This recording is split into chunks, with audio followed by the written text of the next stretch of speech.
묵상 기도하심으로 새벽 예배를 시작하겠습니다. 하나님 은혜와 사랑에 감사합니다. 우리에게 오늘도 새날을 허락하시고 예배케 하심을 감사합니다. 오늘 이 하루도 사랑하는 주의 자녀들을 주님의 전으로 부르시고 마음과 뜻과 힘을 다해서 높여 경배하는 예배가 되게 하시고 하나님의 임재와 영광을 경험하는 은혜의 예배가 되도록 인도하여 주옵소서. 이날과 또 마음과 생각을 성결하게 하셔서 하나님을 높이는 복된 성일이 되도록 인도하여 주옵소서. 험악한 세상 가운데 주의 자녀들을 안전하게 보호하시고 동행하여 주옵소서. 예수님의 이름으로 기도합니다. 아멘. 찬송 369장 드리겠습니다. 죄진 맡은 우리 구주 어찌 좋은 친구인지 걱정 근심 무거운지 우리 주께 맡기세. 주께 고함 없는 고로 복을 받지 못하네. 사람들이 어찌하여 아를 주를 모를까. 시험 걱정 모든 괴로움 없는 사람 누군가. 부질없이 낙심 말고 기도드려 아뢰세. 이런 진실하신 친구 찾아볼 수 있을까. 우리 약함 아시오니 어찌 아니하릴까. 근심 걱정 무거운지 아니진 자 누군가. 비난처는 우리 예수 주께 기도드리세. 세상 친구 멸시하고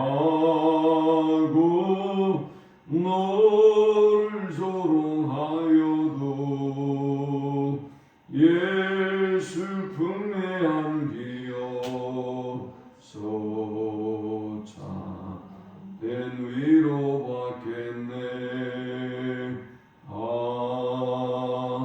아멘.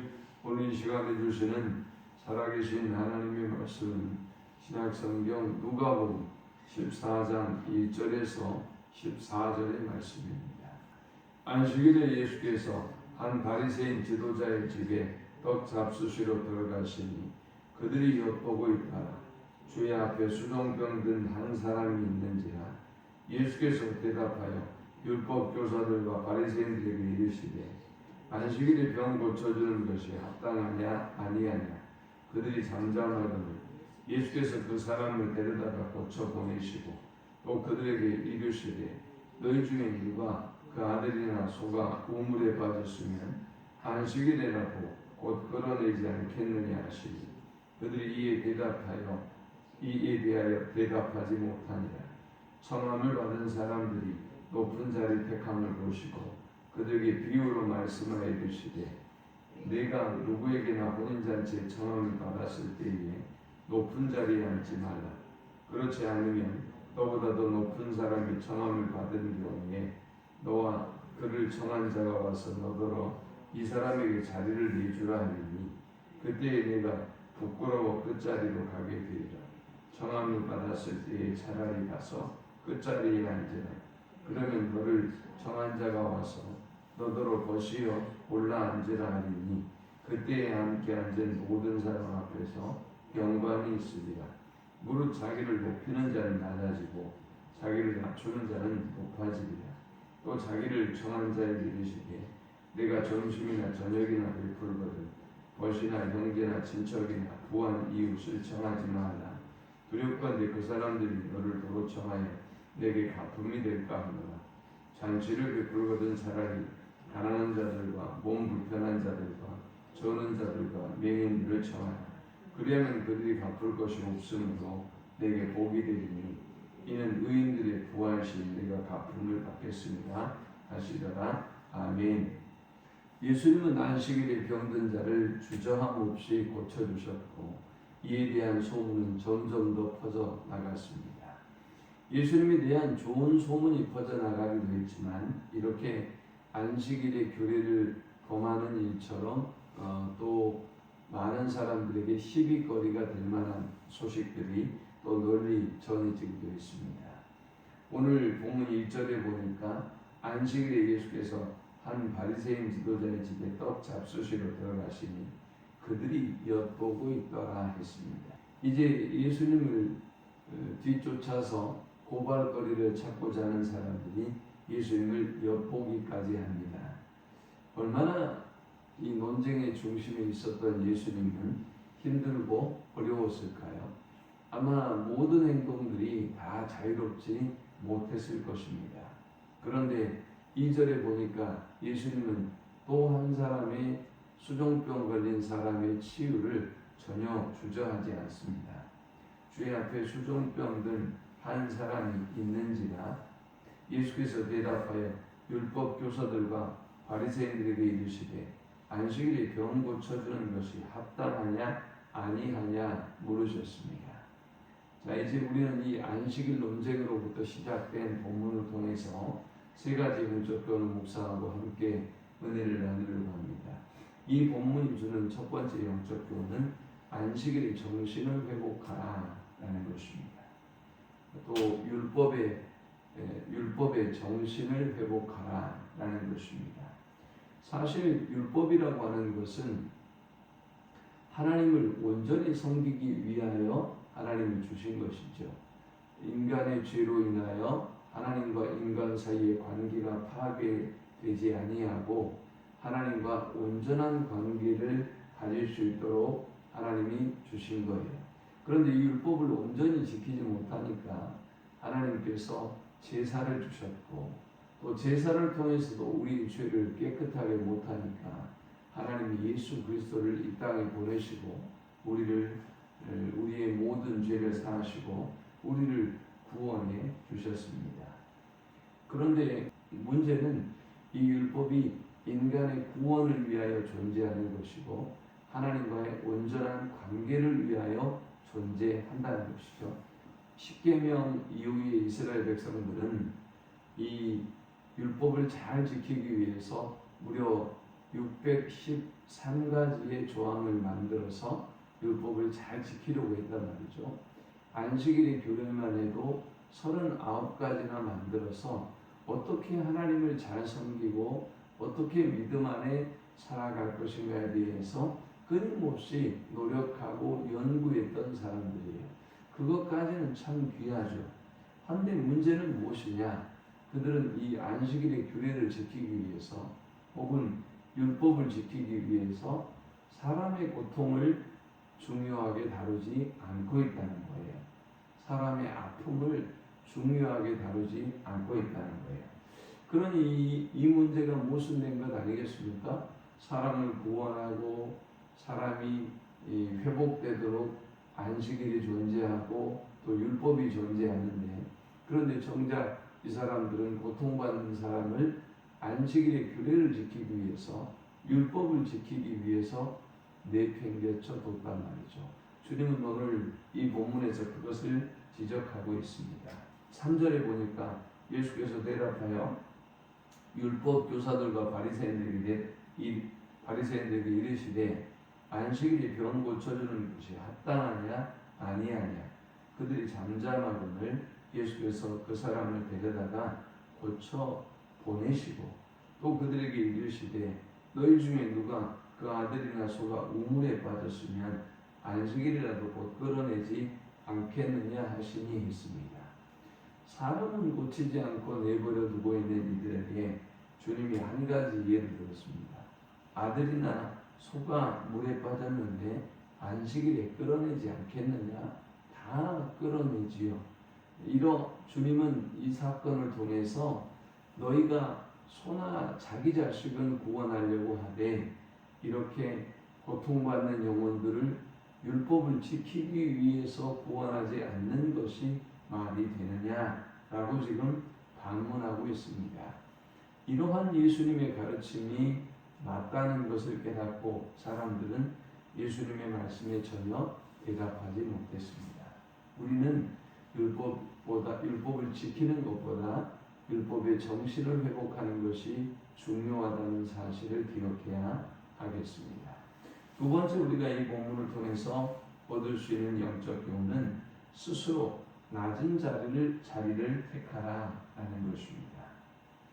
첫 번째 교훈에서는 율법을 지키기는 한데 율법의 존재의 이유를 모르고 율법의 존재의 목적을 모르고 율법을 지키는 것이 오히려 자랑거리가 되고 율법을 지키는 것이 경건의 척도가 되어져서 가르치기는 하고 그것으로 자랑하기는 하는데 정작 존재의 목적대로 사람을 구원하지 못하고 있다고 하는 것은 참으로 어리석고 안타까운 일이죠.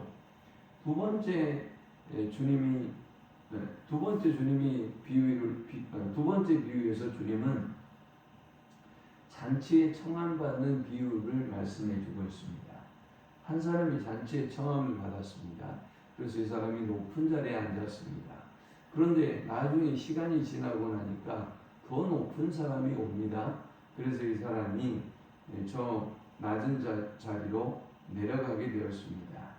이 일을 통해서 주님은 9절에 이렇게 말씀합니다.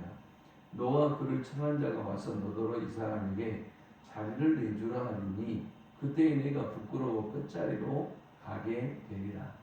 청함을 받았을 때에 차라리 가서 끝자리에 앉으라.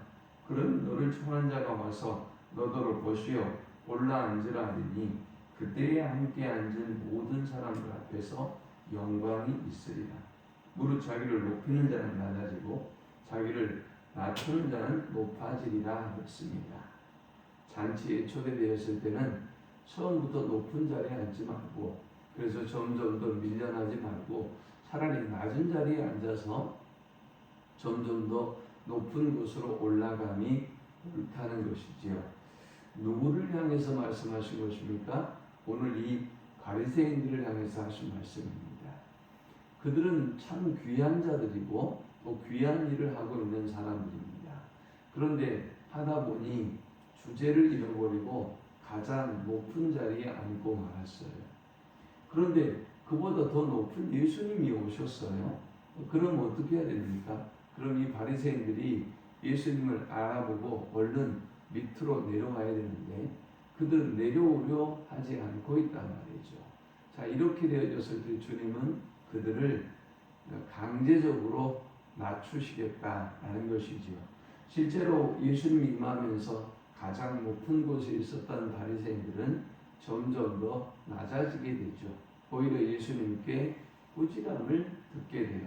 그리고 많은 사람들 앞에서 그들의 잘못된 모습을 예수님이 밝히 드러내 보이시고 또 꾸짖으셨습니다. 오늘 혹이 내가 하나님 앞에서 높은 자리에 앉고 있는 것은 아닌지 혹은 내가 하나님의 은혜를 하나님의 그 축복을 받아 누림에도 불구하고 내가 낮은 자리에서 감사하는 은혜를 알고 감사하는 삶을 살아야 되는데 내가 이토록 높아져 버린 것은 아닌지 우리 자신을 돌아볼 수 있기를 축원합니다. 세 번째 우리가 이 본문을 통해 얻을 수 있는 영적 교훈은 가난하고 약한 자를 대접하라 라는 것입니다. 12절에 또 잔치의 비유를 말씀합니다. 또 자기를 청한 자에게 이르시되 내가 점심이나 저녁이나 베풀거든 벗이나 형제나 친척이나 부한 이웃을 청하지 말라. 두렵건대 그 사람들이 너를 도로 청하여 내게 가품이 될까 하노라 했습니다. 유대인들은 대부분 연회를 밤에 준비해서 함께 나누게 되는데요. 그런데 이렇게 잔치를 베풀 때에 부한 자들 또 높은 자들을 초대하지 말라는 것입니다. 그 이유는 딱 한 가지입니다. 그들이 초대한 너에게 다시 초대한 너를 오히려 초대한 너를 다시 대접할 그런 그 받은 바 은혜를 다시 대접할 기회가 생길 수 있기 때문에 너에게 이 초대를 다시 가품이 될 수 있기 때문에 그렇게 높은 자들 또 부한 자들을 청하지 말라라는 것입니다.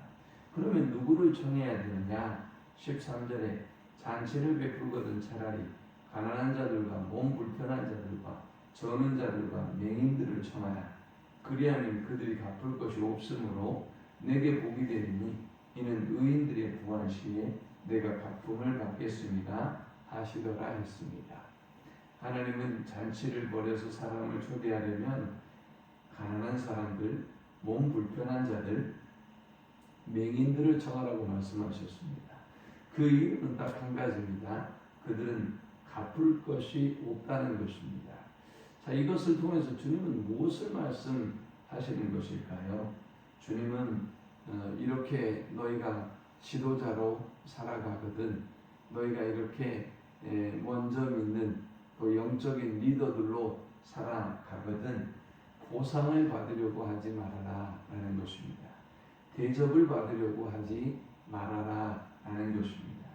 이 말씀을 기억하면서 율법의 정신을 회복하는 삶, 또 스스로 낮은 자리를 택하는 삶, 우리가 주를 믿고 주님 앞에 헌신하고 충성하면서도 대가를 원하지 않는 삶, 우리가 이미 하나님으로부터 받은 것이 너무나 많기 때문에 대가를 바라는 것 자체가 어리석고 교만한 일이죠. 하나님 앞에 무한히 더욱더 겸손하게 감사하며 충성하는 우리 모두가 되시기를 축원합니다. 하나님 감사합니다. 귀한 말씀을 통해서 은혜 받게 하시고 깨닫게 하심을 참으로 감사합니다. 하나님 앞에 더욱더 겸손하게 더욱더 두렵고 떨리는 마음으로 서게 하시고 대접받으려고 하기보다 대가 없는 봉사와 헌신으로 하나님 앞에 충성하는 자들이 되게 하여 주옵소서. 율법의 정신을 회복하고 또 스스로 낮은 자리를 택하는 자들이 되게 해 주옵소서. 예수님의 이름으로 기도합니다. 아멘. 지금은 우리 주 예수 그리스도의 크신 은혜와 성부 하나님의 극진한 사랑과 성령의 인도고 교통 충만케 하심이 스스로 받은 은혜가 얼마나 크고 위대한지를 알고 더욱더 겸손하게 하나님 앞에 엎드리기를 소망하는 주의 자녀들의 머리 위에 지금부터 영원토록 함께 있을지어다. 아멘.